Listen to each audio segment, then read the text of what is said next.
All right. Hello, everyone, and welcome to the email marketing strategies training. My name is Sebastian Fuentes, and I am one of the co-founders here at Growthub, as well as the head of email marketing. In this training, I'm going to be going over a lot of different email tips and things like that. But just to start off, I'd like to just introduce myself a little bit more. Um, I started off my journey right outside of high school, where I was able to build my own e-commerce brand straight from scratch. I was really able from there to learn how to perform email marketing and grow a lot of e-commerce brands. And today I work with brands generating anywhere from 30K monthly to 30 million annually, helping them unlock new revenue through the power of high converting and personalized email strategies. Now, in this workshop, we're going to be learning actionable strategies for boosting email engagement and revenue, unlocking practical workflows to streamline email operations, and then we're also going to see some techniques to stand out in a crowded inbox this quarter. Now, in this workshop, it's going to take around a half hour or so, but right now we're finishing up the introduction. Then we'll go into simple strategies, practical tricks, how to stand out, and then we'll wrap it up with some bonus materials from there. So to start off, we're going to talk about simple strategies to boost email engagement and revenue. Now, right off the bat, this may seem pretty straightforward, but it's setting up the right engage segments. So I come across so many brands where they don't even have proper engage segments that they are basically sending like most of their newsletter to. Now, at the end of the day, you do want to do other segmentation as well based off of past purchasing behavior and other customer insights. But your base foundation should definitely still be your engaged list.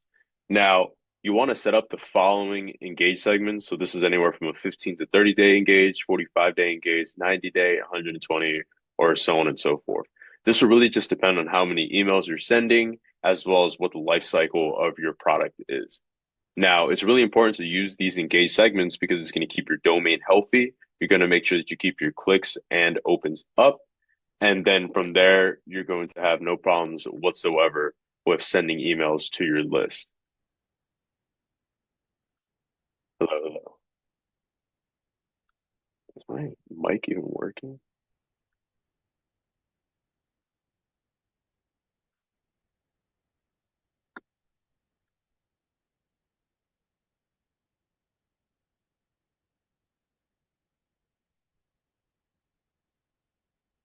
Hello, hello. I gotta restart. Motherfucker. My mic wasn't working. Yeah, right? I've been pissed if I went through this whole thing. All right, time to restart. I'll edit all this anyway after the call. Anyway, hi, my name is Sebastian Fuentes. Hi, my name is Sebastian Fuentes, and welcome to the Email Marketing Strategies live training. This email marketing live training is going to go going over things like different tips and tricks for your workflow, optimizing engaged segments, and how to stand out in a crowded inbox this Q1. Now, to just go ahead and introduce myself, my name is Sebastian Fuentes. I started in the e-commerce space right out of high school when I turned 18.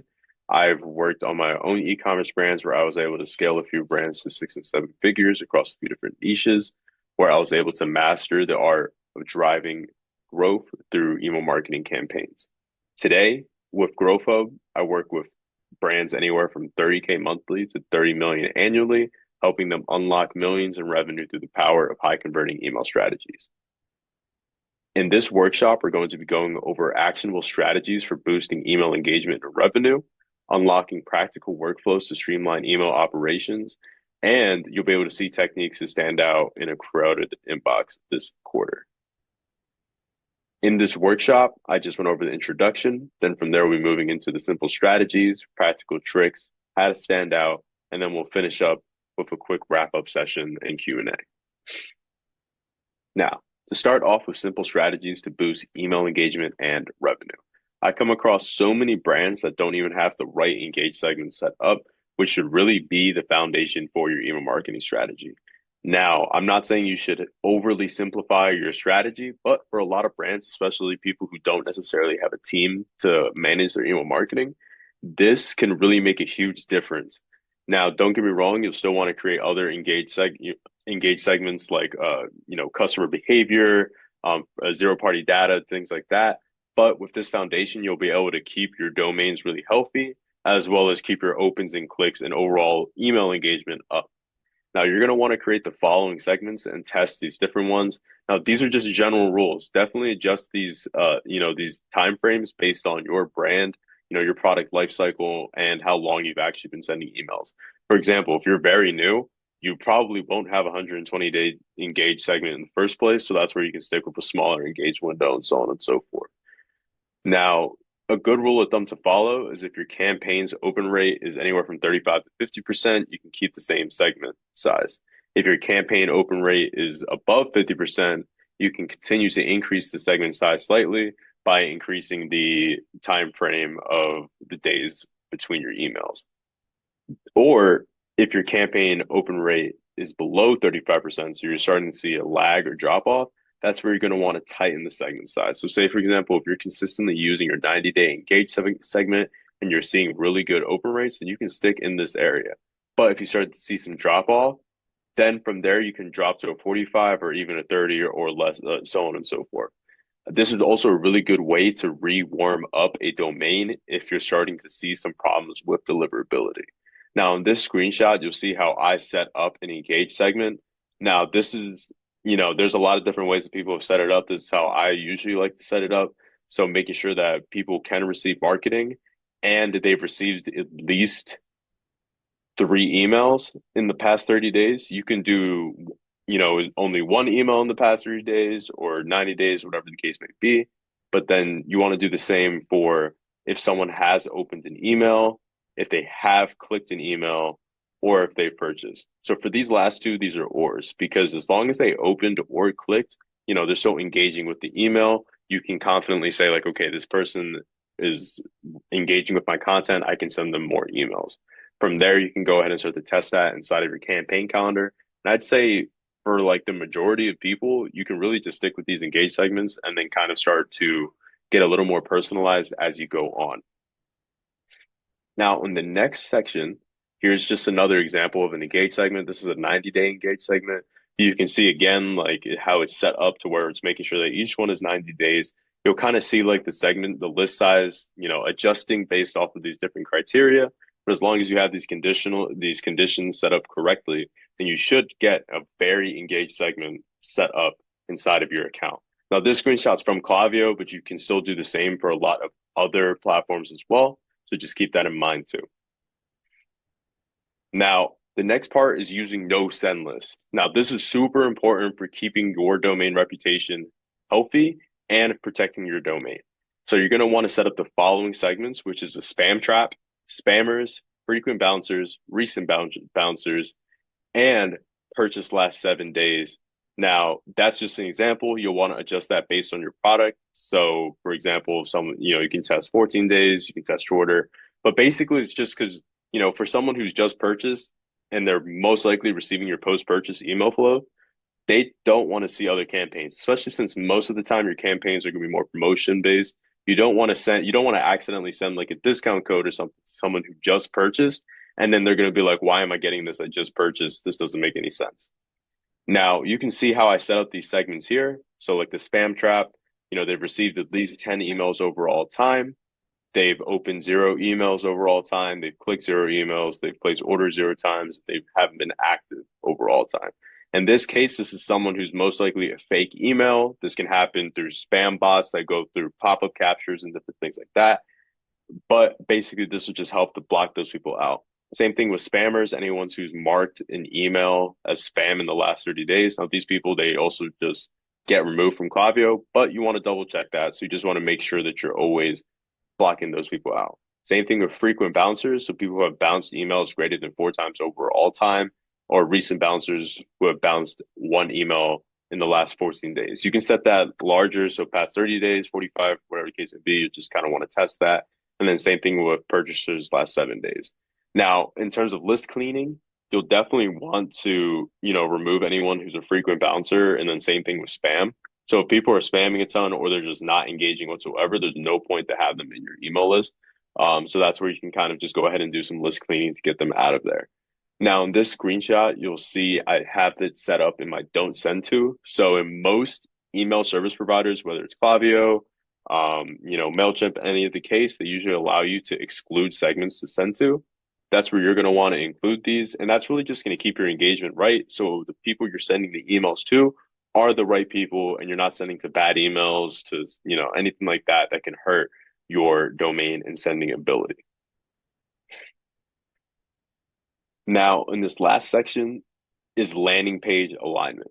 This is something I see so much where people create these super nice and great emails, but the landing page says nothing and has nothing to do with the content that is on the email. All that does is just confuse your customers. And instead, what you want to do is have your email coincide with your landing page. Here's a good example of where this email talks about um, inflammatory abilities and how the True CMOS is able to help with inflammation. And then when you look on the landing page, the screenshot here, you can see we talk about the ingredients that help manage inflammation and ease allergies. So you can see how it's like part one and part two. And then from there, it allows the customer journey to feel more seamless. The expectations are met. So like what they see on the email is exactly what they're seeing on the landing page. And then you're just going to see overall higher engagement. That way, you're just not confusing anybody at all when they're interacting with any of your emails. Now, I'm not saying you need to go as deep as creating a new landing page for every single email you put out, but especially for things like promotions or, educational content, you can create like a new blog, things like that. You want your landing pages to have the same messaging. So, for example, if you're running a sale, say like it's a spring sale, you want to have that landing page also having that spring sale, that terminology, having the discount code on there, maybe a banner, different things like that. As long as that all aligns, you're going to see increased conversions from the email to the landing page, because at the end of the day, the email is doing its job of getting that initial eyeball and that click. You still need your landing page to basically complete the transaction, which is getting that purchase. As long as you do that, I'm confident you'll see a lot of improvement from your emails in terms of conversions. And overall, your customers are just going to be happier because your customer journey just makes more sense. Now, in this next section, I'm going to be going over tips to improve your email marketing strategy. Now, those last tips definitely coincide with this, but this is more specific to the overall ecosystem. Now, this may seem very, very simple, but plan out your emails. This is for whether you're an agency or you're a brand owner, you want to get ahead with your email campaign calendar. And I don't just mean, month to month. I mean, even in terms of like quarterly. So outlining what your promotions are going to be, figuring out what segments you're going to send to, making sure you know what kind of emails you're going to send to. So whether that's educational content, promotions, trust building content, brand building, different things like that. That way you're having different pillars inside of your email content that's interacting and engaging with your audience. Now, I utilize things like ChatGPT to streamline the process so it can help me brainstorm ideas, refine copy, and build on past success. But you need to be able to use ChatGPT properly. I'm not saying go in there, type in one simple prompt, and then boom, you're good to go for your emails. What you instead should do is upload as much information as possible about your brand and everything that you know in terms of from your customers. So for example, what is their purchasing behavior? What kind of pain points are they focused on? Why are they buying the product? What makes your product different than other products? Different things like that. As long as you're feeding ChatGPT this information about your brand to get very specific, then ChatGPT will give you the right answers from that. Don't ever just type something in and then take the first thing it gives you. You're going to want to continuously refine the prompts and communicate with it. And then that's how you're able to get a really quality campaign calendar that makes sense for your audience. Now, in this next part, it also kind of coincides with ChatGPT as well, which is collecting zero-party data to upgrade your strategy. So zero-party data is talked about a ton, especially in this past year or so. But what really is zero-party data? Zero-party data really just means that you're getting customer information directly from your customers. So they're willingly giving it to you, whether it's from a survey or you calling them or whatever the case may be. But a few ways that you can do this inside of your email marketing strategy is by number one, implementing surveys in your campaigns to understand your subscribers' preferences. Now, I'm not saying you need to give them a 10-question survey, but if you give them five really good questions. So, for example, if you're like a health and wellness brand, asking them, what are their ailments that they're looking to have solved, for example, or something along those lines. Same thing with adding a post-purchase survey to learn why customers bought the product and what they liked and don't like about it. You can also add a pop-up with 2 or 3 quick questions. So not only just asking for email capture, but giving a little more.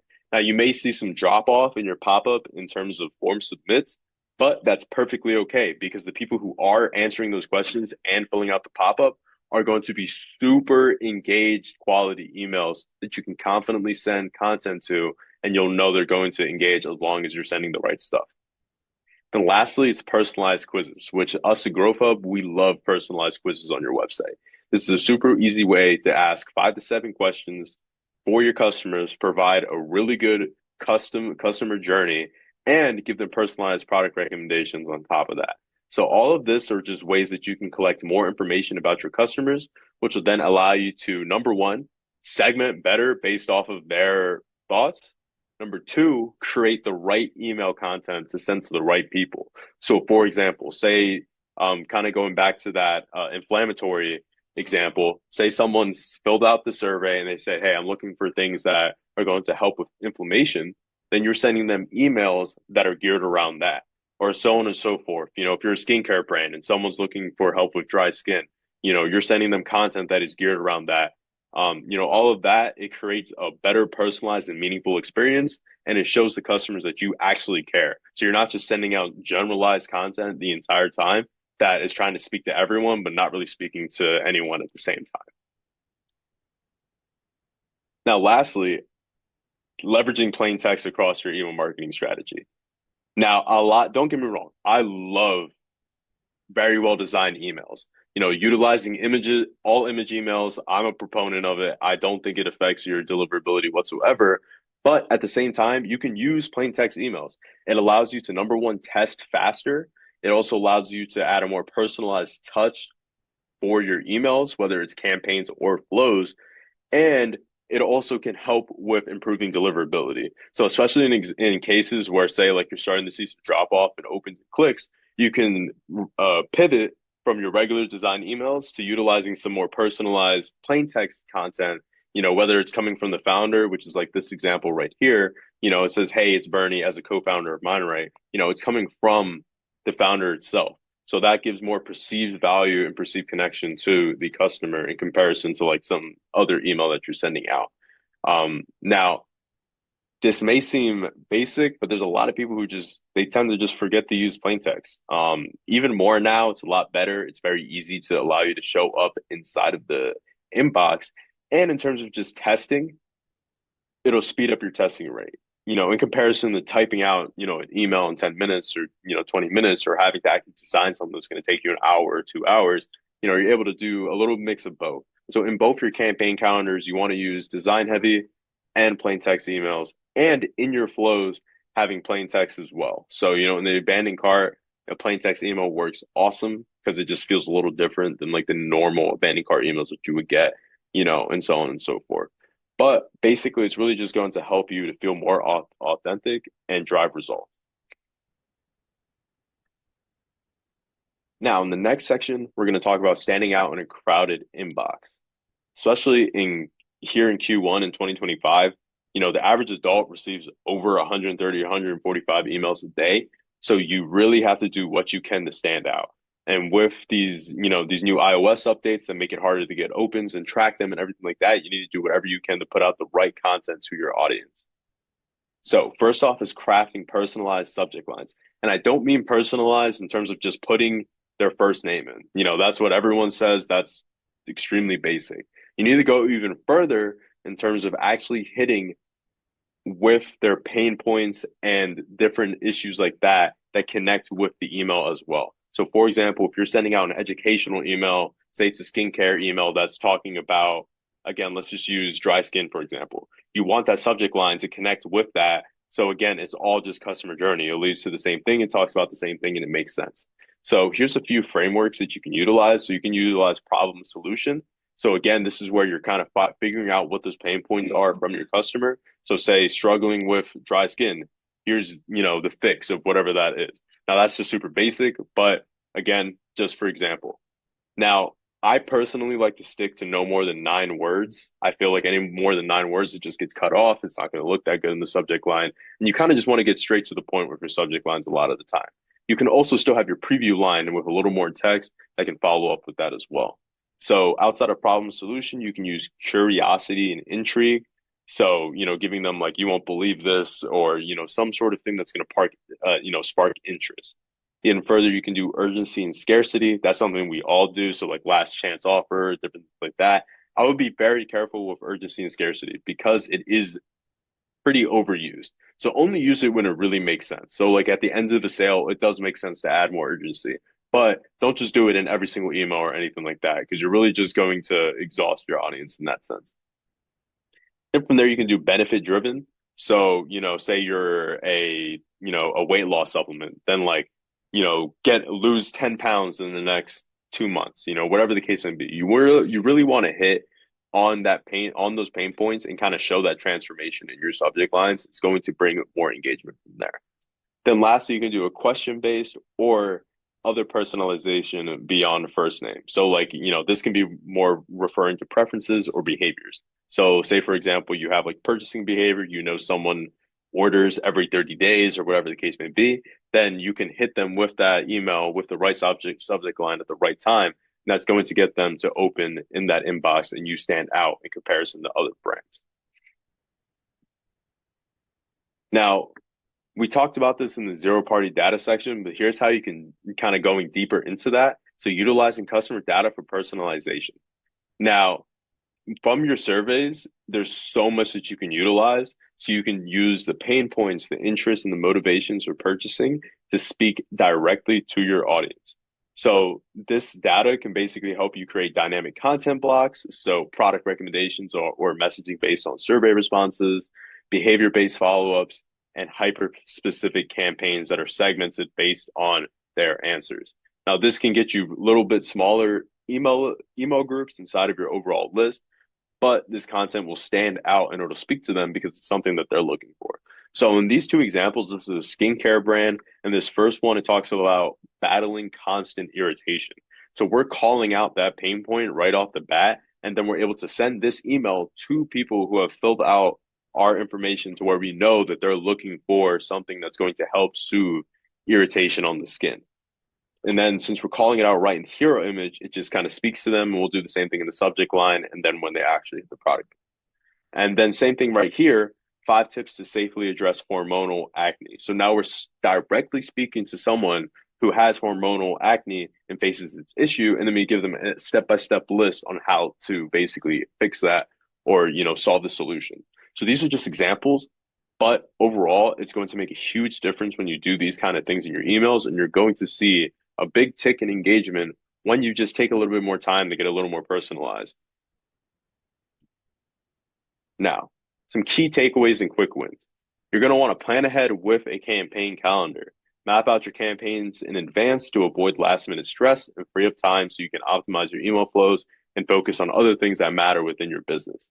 You can utilize tools like ChatGPT to brainstorm ideas and refine your messaging, but just make sure that you're not totally relying on that. Then you can also collect zero-party data. I would suggest really just starting off with surveys. That's really the most simple part. Add surveys into your post-purchase. You can add surveys into the end of the abandoned cart. You can also send out surveys in your campaigns. This is just a super easy way to collect more insight on your audience. And then from there, you can use that to personalize your email campaigns even further. Then that'll lead you into step 3, which is leveraging your customer data for personalization. That's where you just want to go deeper into what the email content is. Don't just do a first name. Everyone does first names now. You got to go further than that if you really want to stand out. Next, create proper subject lines that hit on pain points and keeping them under 9 words. I would suggest looking back at the different frameworks, and then there's a lot of other frameworks out there as well, but definitely just keep testing. Don't just get super basic and be like, hey, open this email. Let's go even further than that. In five, mix in plain text emails. That's just overall going to save you time, money, and headache. And you're going to see a lot of good performance from that across the board, whether it's in your flows or in your campaigns. And then lastly, just making sure that your emails align with the landing pages that you are sending people to. You never want to have something where your landing page is saying one thing, but your email is saying the other, because you're just going to see a ton of drop off and confuse everyone who is actually looking at your email. With these quick wins, I'm very confident that if you just implement these different sections as well as the engage segments that I talked about in the first part of the training, then you're going to see incremental improvements inside of your email strategy. Then from there, you can kind of go deeper in terms of like really getting deep with personalization, building out conditional splits in your flows, and going further than that. But this will allow you to build a really strong foundation for your email marketing that's going to set you up for success in 2025.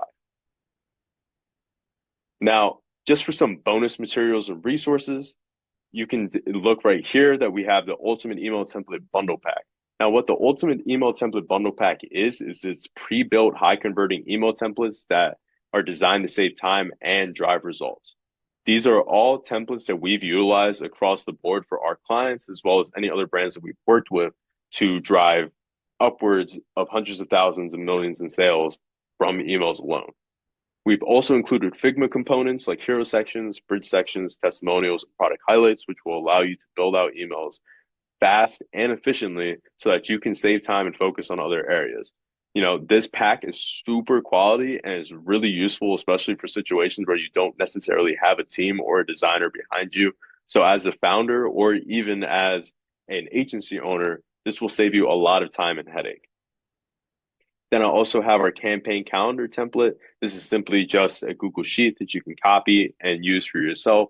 It allows you to input all the information for what campaign you're going to send out, as well as a segment and everything like that. And then you can utilize that just for more, again, organization across the board for your workflow.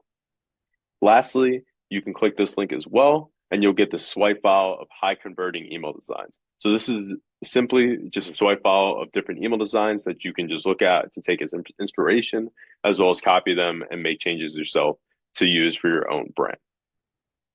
But overall, that was everything for this training. I hope you all had a great time with everything that I've talked about. Please don't hesitate to implement everything that I've said here. And once you've kind of implemented these quick wins, let me know in the school community. Let's talk about it. And if you need help with anything at all, don't hesitate to ask questions in the community. I'm always happy to help, and I look forward to hearing from everyone soon. Thank you.